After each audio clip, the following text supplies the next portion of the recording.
Mathieu Delormeau, je pense que ce nom vous dit quelque chose, car si vous êtes familier avec le nom de Cyril Hanouna, eh ben ce nom vous dit forcément quelque chose. Aujourd'hui, je vais vous parler d'un acte horrible qu'il a fait sur un stagiaire et de nombreux faits qui lui sont reprochés, et vous allez voir que ça va partir hyper loin, car ce genre de choses, on va le retrouver de nombreuses fois. Ok, bonsoir tout le monde, j'espère que vous allez tous très bien. Avant que la vidéo ne commence, n'oubliez juste pas de liker et de vous abonner, ça me ferait extrêmement plaisir, ça aide énormément les créateurs. Prenez juste 2 secondes à liker et à vous abonner, et nous commençons cette vidéo. Bon, Mathieu Delormeau, il est présent depuis longtemps sur le plateau de TPMP, mais je pense que pour les plus anciens d'entre vous, vous l'avez peut-être connu sur Tellement Vrai ou dans Les Anges de la télé-réalité, où il était le présentateur. Et bon, aujourd'hui, si je fais cette vidéo, c'est pas pour vous parler de sa vie, plutôt d'un acte horrible qu'il a fait, car là, on parle d'attouchement sur un stagiaire. Aujourd'hui, je vais vous parler de Guillaume, qui est un stagiaire qui a fait son stage chez TPMP et qui a posté le 19 janvier une vidéo. C'est celle-ci. Il y a 2-3 ans de ça, j'ai travaillé pour une émission diffusée sur C8 et j'ai vécu des choses qu'on ne doit pas subir en tant que stagiaire ou en ayant n'importe quel statut. Les chroniqueurs et l'animateur vedette de cette émission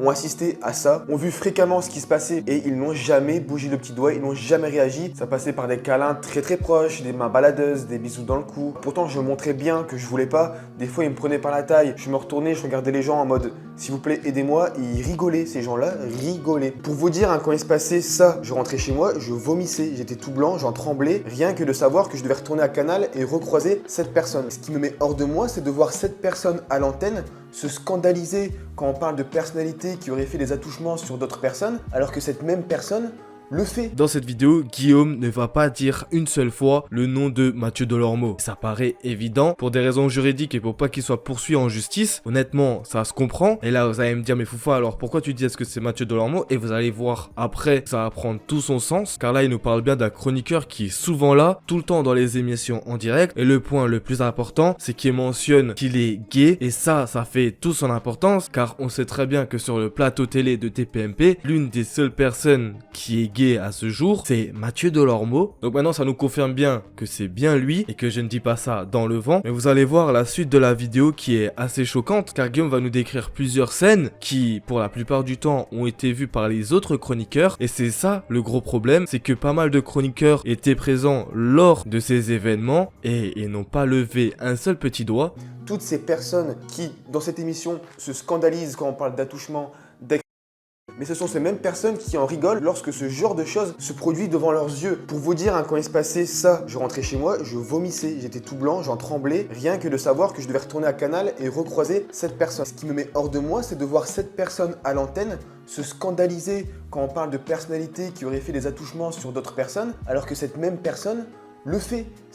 Moi, ça me met hors. Quand je vois cette personne à l'antenne, ça me met hors de moi. Je me dis, mais quelle hypocrisie! Cette personne dénonce les attouchements alors qu'elle le fait elle-même. J'en ai même parlé à plusieurs reprises par message à un chroniqueur de cette émission. Il m'a absolument jamais répondu. Il y a le vu et il m'a absolument jamais répondu. Et ça, honnêtement, c'est fou. Quand on sait que dans plusieurs émissions, les chroniqueurs de TPMP sont là à ouvrir leur... pas d'autres mots, devant les gens à la télé pour paraître, pour avoir une bonne image, mais qui derrière, en off, dès que les caméras sont coupées, ne disent rien et rigolent juste, prennent ça à la rigolade. Et c'est vraiment cette image-là que j'ai des chroniqueurs de TPMP qui rigolent dès que ça parle des gens autour de eux, mais qui derrière, dès que ça parle d'un événement, veulent faire les grandes gueules et les personnes qui ont du sens, alors que ces mêmes personnes-là cautionnent les actes faits par leurs collègues de travail. Mais surtout quand on sait que Mathieu Delormeau est cette personne qui, sur chaque plateau télé, va parler de ces actes-là et va crier sur tous les toits que c'est pas bien en faisant la drama queen, en pleurant limite même sur les plateaux télé, alors que cette même personne va faire ces actes horribles. Honnêtement, je trouve ça grave de faire son stage sur une émission ultra connue qui est regardée par des millions et des millions de téléspectateurs et qui, en rentrant de ce stage, te met dans des états pas possibles, alors que c'est censé être bien encadré, bien propre, mais au final, c'est tout l'inverse. Et le chroniqueur qui vient de mentionner où il a demandé son aide, vous allez voir par la suite que c'est Gilles Verdez, car il va l'assumer dans une émission, mais ça, on va en revenir plus tard, et vous allez voir que c'est très grave ce qui se passe. Et tous les chroniqueurs de cette émission, et qui pareil dénoncent le harcèlement, qu'il faut pas faire ça, que c'est pas bien, tu les vois à la télé qui sont en mode oui le harcèlement,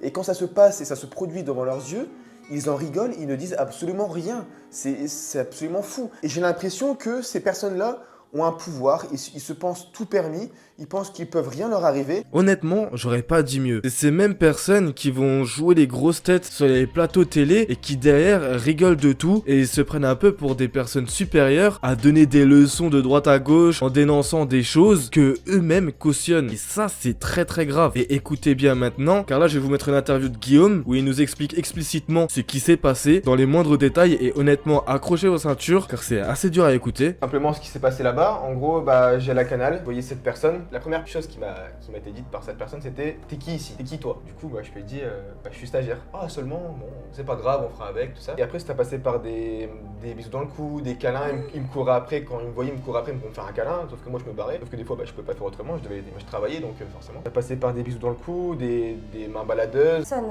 dont tu parles, est-ce qu'elle avait le même agissement avec les autres personnes avec qui tu Alors, travaillais? oui, alors qu'avec des hommes, mais oui, avec d'autres personnes, mais c'est vrai qu'avec moi, c'était beaucoup plus insistant, beaucoup plus fréquent, et on se demandait même si j'étais pas avec lui, d'ailleurs, en couple avec lui. Donc, Et dis-moi, Point à préciser, car je pense que pas mal de personnes peuvent se tromper là-dessus. Non, c'était pas le stagiaire de Mathieu, mais bien le stagiaire du plateau de TPMP. Donc il était là pour prendre des notes et apprendre ce qui se passait autour de cette émission. Sauf que c'était bien tout le contraire, car il subissait des choses horribles d'un chroniqueur. Et point très important aussi à préciser, Guillaume n'est pas gay. Guillaume est hétéro. Je trouvais ça quand même important à préciser. Ce chroniqueur ne va pas attaquer seulement les personnes de son orientation. Il va s'attaquer à tout le monde. Il va s'attaquer à tous les hommes, même s'ils sont hétéros. Tu dis que t'en as parlé, que t'as envoyé un message à un chroniqueur Ouais. de l'émission, c'est qui? Ah, c'est Gilles Verdez. En fait, alors, c'était il y a un an. Mon premier message, c'était il y a un an en disant voilà, écoute, Gilles, je voulais parler d'une chose qui s'est passée quand je travaillais là-bas. Est-ce que je pourrais en parler du moins avec toi, tout ça? Vu, pas de réponse. J'ai expliqué la situation, comme quoi j'ai mal vécu la chose, j'ai vécu des attouchements assez vite, c'est ça dans le message. Et le vu, pas de réponse. 2 semaines avant de poster la vidéo, plus ou moins le même message, vu, pas de réponse. Et le jour où je poste la vidéo, je lui dis bah écoute,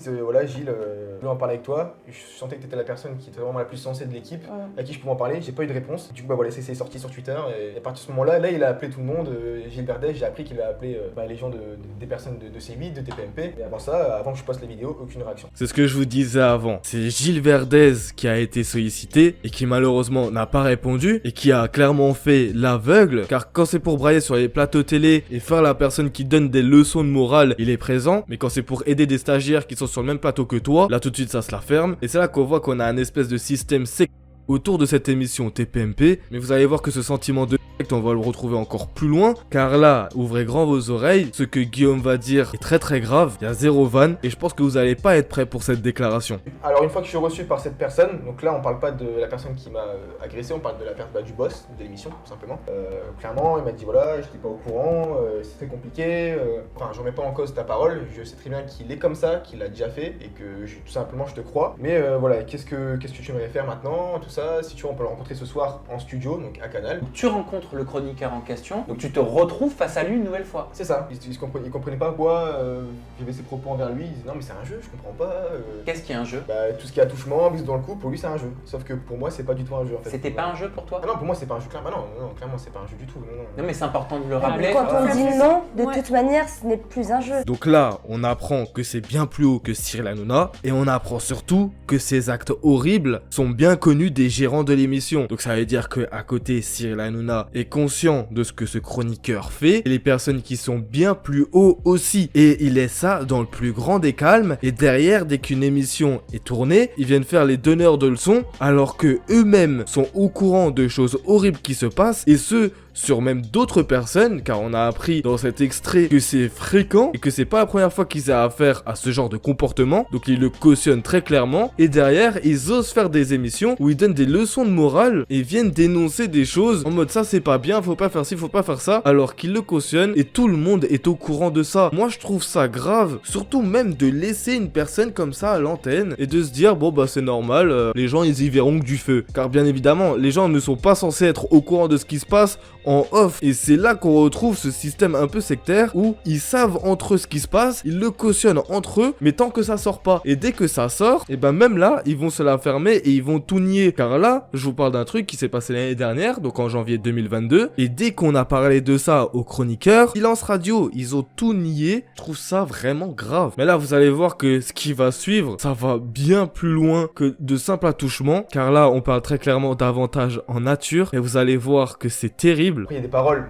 qui pour certaines personnes seraient peut-être pas graves, mais moi c'était bon, tu veux faire partie de mon émission? Et je disais bah ouais, pourquoi pas, bah si tu fais partie de mon émission, bah tu sais ce que t'as à faire, tu viens à mon hôtel, tel jour, t'es là. Putain. Et moi on me disait de le prendre pour rigoler, sauf que moi j'arrivais un peu dans le monde de la télé, je découvrais un petit peu. Là, on a un chroniqueur qui passe devant des millions et des millions de personnes qui demande à un stagiaire de venir dans son hôtel pour que derrière il puisse participer à son émission. Je pense que si vous êtes un peu intelligent, quand il parle de venir à l'hôtel, ce n'est pas juste pour regarder une série Netflix. Ça va bien plus loin qu'un Netflix. Donc là, on parle très clairement d'avantages en nature. Et je trouve ça fou d'apprendre ce genre de choses. Les gens profitent très clairement de leur statut pour faire du chantage limite et pour avoir ce qu'ils veulent. Et qui derrière, dans des émissions, vont faire des donneurs de leçons sur les mêmes personnes qui vont faire ce genre de choses. Moi, honnêtement, je trouve ça fou.